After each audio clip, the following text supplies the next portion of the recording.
You're listening to Miss Style, Strength, and Grace with Deidra Murphy. This is your one-stop shop for style, fashion, health, and fitness. Deidra's passion is to help empower women to reach their fullest potential, both inside and out. Deidra and her guests will be discussing how to develop your style, health, and lifestyle hacks to energize your day and inspire you to keep reaching higher levels of success. Deidra is a professional fashion stylist, health guru, and Mrs. Washington 2017. It's time to get open and honest with Deidra. Well, hello and welcome, listeners, to another episode of Miss Style, Strength, and Grace.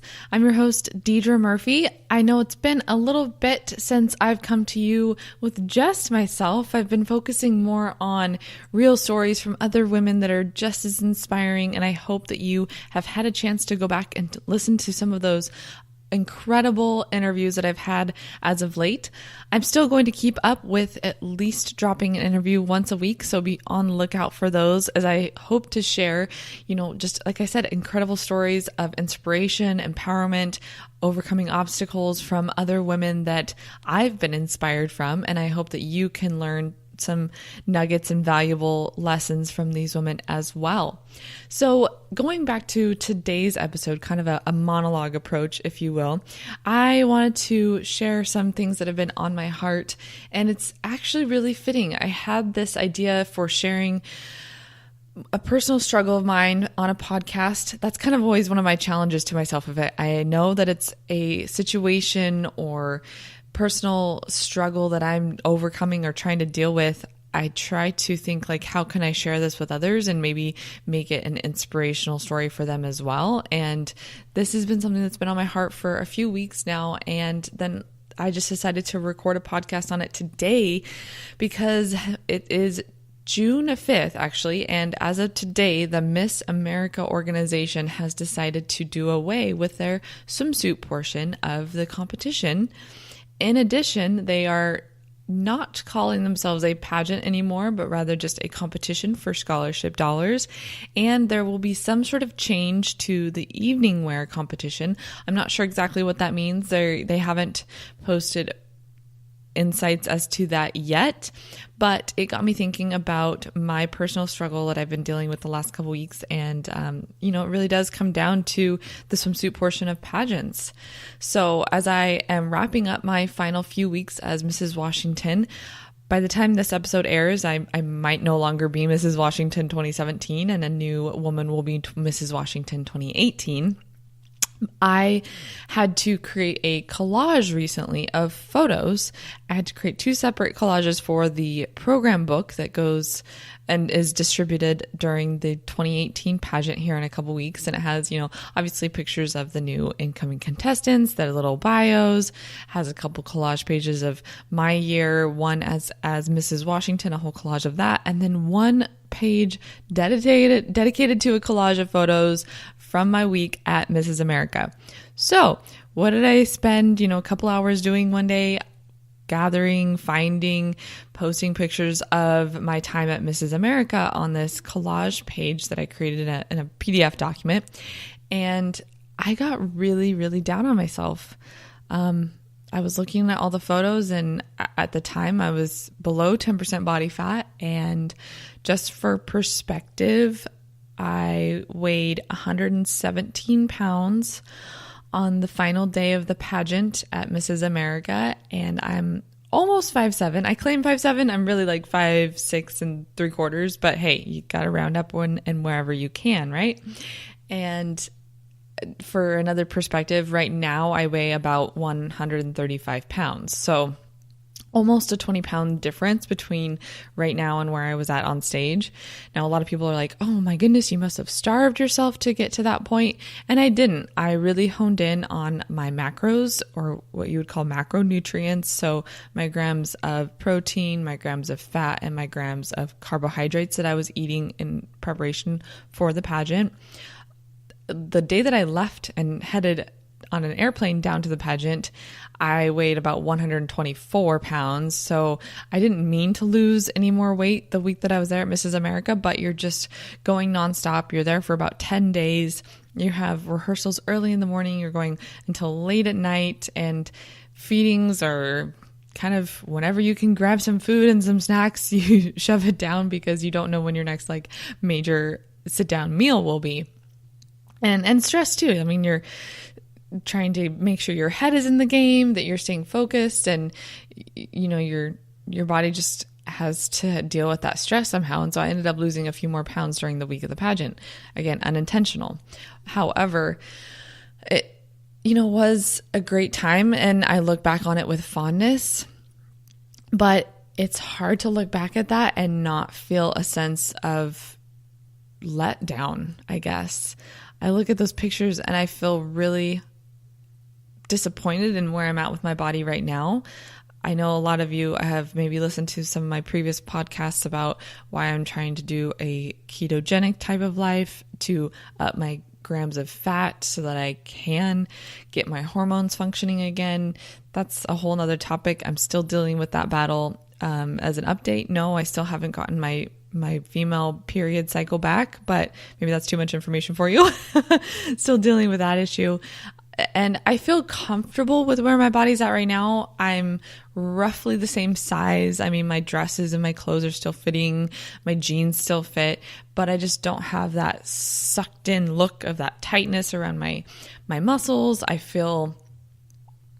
Honestly, I feel really insecure now. Looking back at those photos really brought back those feelings and emotions of, wow, I looked really muscular and I loved the way that my gown fit at nationals and I loved how my body looked in a swimsuit at nationals on stage. And the week right after the pageant, I had a photo shoot and I was actually in a swimsuit for some of the photos, and just looking back at those and going, oh, I wish I had that back, or I wish I had those tight arms again. And it's really self-deprecating. And I've been going back and forth in my mind a lot of like, no, you're happy with where you're at. Like, you're on a healthy path.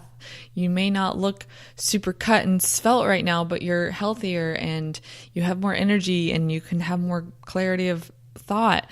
But it's a constant battle, and I don't think it ever really ends, especially for a woman that does pageants. And it really brought everything kind of back to the surface, seeing all those photos and making that collage, and then hearing the news about the Miss America organization today, which is different than the Mrs. America organization. So Mrs. America, my competition that I competed in, still has a swimsuit portion. So hopefully you don't get too confused there, but the Miss America organization is the one that you would see on TV with the talent portion. They have they used to have the swimwear, evening gown, all those aspects to the competition. And actually a friend who's competing this year for my title, she's going to be competing for Mrs. Washington 2018, sent me a text this morning that kind of put it in perspective. I had been joking back and forth with her because she was asking me about some of the must-have items in your pageant wardrobe, and I even explained that just to feel more confident on stage, even though I was only 117 pounds at the time, I still wore a pair of Spanx on stage underneath my gown just to make sure that the gown smoothed nicely over any undergarments. I didn't want to have any like panty lines or underwear lines underneath my gown, so I still wore a pair of Spanx. And I sent her the direct link to the Spanx website of the exact type that I was wearing, and she commented back and said, "Oh, perfect! I ordered a pair for myself," because she'd asked about borrowing mine for this year's pageant. So I joked back and I said, "Oh, it's a good thing you ordered your own pair because I probably need to wear mine underneath my gown if I want to fit on stage this year." And she immediately responded back like, "Hey, don't talk about that, or don't talk like that about my friend. She's a queen. She's beautiful. She's got an amazing body." And obviously she was talking about me, and, you know, just kind of helped me snap back to reality that even though I'm not at 117 pounds anymore, I don't ever need to be, and it's okay. It was too hard on my body to have that low of body fat percentage and all that stress of, you know, making sure I got in so many minutes of cardio a day and that I was lifting a certain weight on my back squats or my deadlifts or anything like that, and how I don't have to be as rigid and strict anymore. And, you know, even though I still work out because it's something I love to do and I think it's good for my overall health and my heart health, I'm not spending hours in the gym anymore. especially in those weeks leading up to the competition where it's like, no, I got to get those last few percentage points off of my body fat or whatever. And now I just work out more for the fun of it and for heart health, and to maybe have an active day with my spouse where we go hiking or go for a run with my neighbor. So I hope that helps encourage you, that even somebody that you might see as like perfect or has this amazing body or amazing life, you never know what's going on inside their head, and you never know what battles they're dealing with. People might see me and just be like, oh, Deidra has it all together.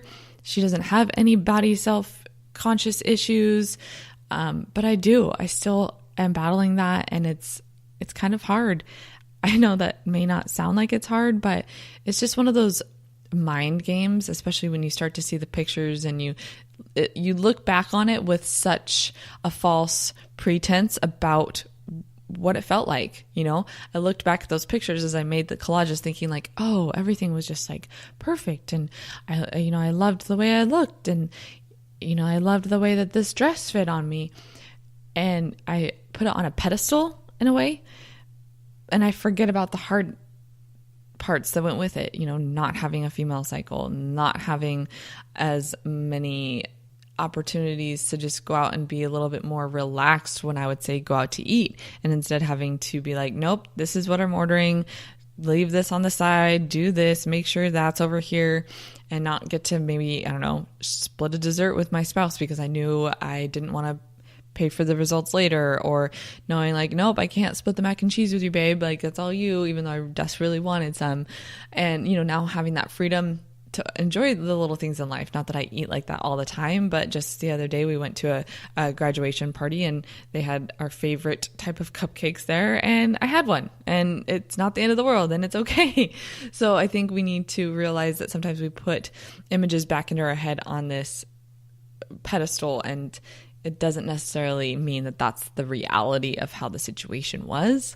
And it's nice to think back to now, or realize that now, I can still enjoy life a little bit. I have more flexibility. I have more freedom. I'm able to have more energy because I'm not, working out a ton. I'm still active, but I'm not, spending hours in the gym, and I'm not having to weigh and measure and count every single thing that I put into my mouth.